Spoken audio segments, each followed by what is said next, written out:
To start with, on paper, there are a lot of great outcomes that will come out of digital transformation, because fundamentally it makes sense, right? The productivity of every part of the economy is supposed to increase.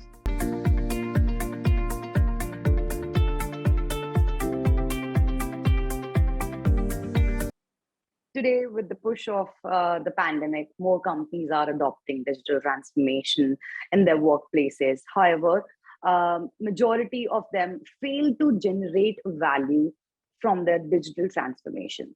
First, could you kindly explain what digital transformation means from a tech perspective and how Maximl enables organizations for achieving an effective digitalized ecosystem? Right, Harsha. So first of all, the word transformation itself, right, means that there is a change, and as we all know, change is hard and change is slow, and especially when we talk about, let's say, large organizations and large manufacturing setup, this is bound to happen, right?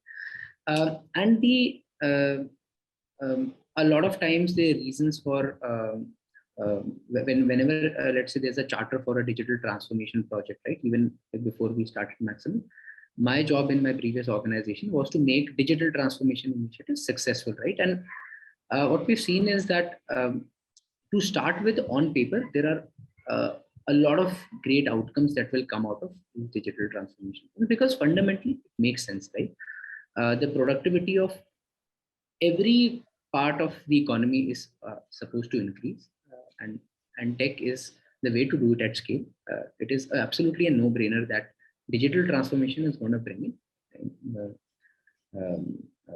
value, right?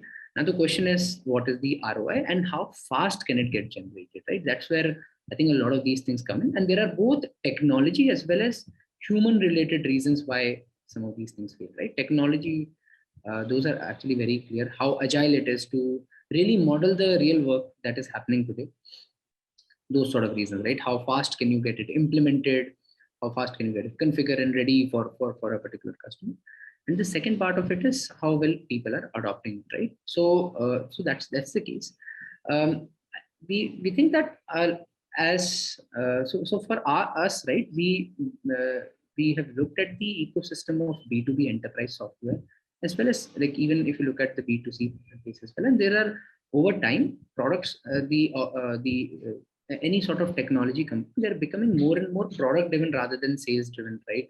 Which is that I want to demonstrate the value through my product rather than a promise of an ROI, right? That I want you to experience the outcomes that you want to do, that you want to achieve out of a digital transformation through the product, rather than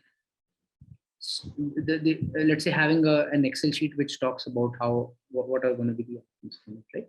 So I think that's the direction, that's the right direction, and we also think about that's the philosophy that we have adopted as to what is the fastest way to implement, fastest way to for our solution to get adopted, and the fastest way in which our customers can see the needle moving on some KPI, right? That is important to them.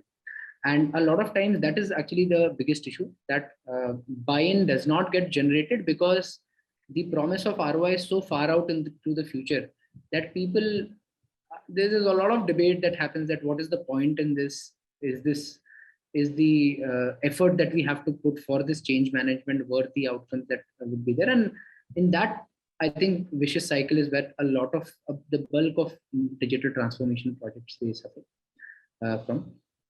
And so that's the cycle that has to be broken, right? Because and like, it is just human nature to have instant gratification, and I think on a group level, on a team level within the organization, that plays out exactly. So our goal is that what could be the, if let's say there are lagging parameters on which you really bring out ROI, are there any proxy leading parameters that you can build, which the entire org, right from the top to bottom, is convinced on, and you start seeing the needle moving on that. That also seeing that there are outcomes that are coming out is a big. There's actually like a lot of research on this, that if you start seeing those outcomes, that it in fact changes the perspective of our team towards towards that. Right? So that's one. I think we've already talked about adoption, which is that simply reduce the energy barrier for people to get onboarded. But the third part, which is the most difficult one, is that how do you demonstrate ROI quickly? And it need not be the full ROI that you get over years, and the one that compounds with the continuous improvement initiatives. But if you start seeing some of these things kicking as soon as possible, there's a very high buy-in rate. So I think that is where we believe the future lies, not just for us, but for anyone who's building for businesses, right? How do you make sure that your ROI is measured and appreciated quickly by your customers? That's the name of the game.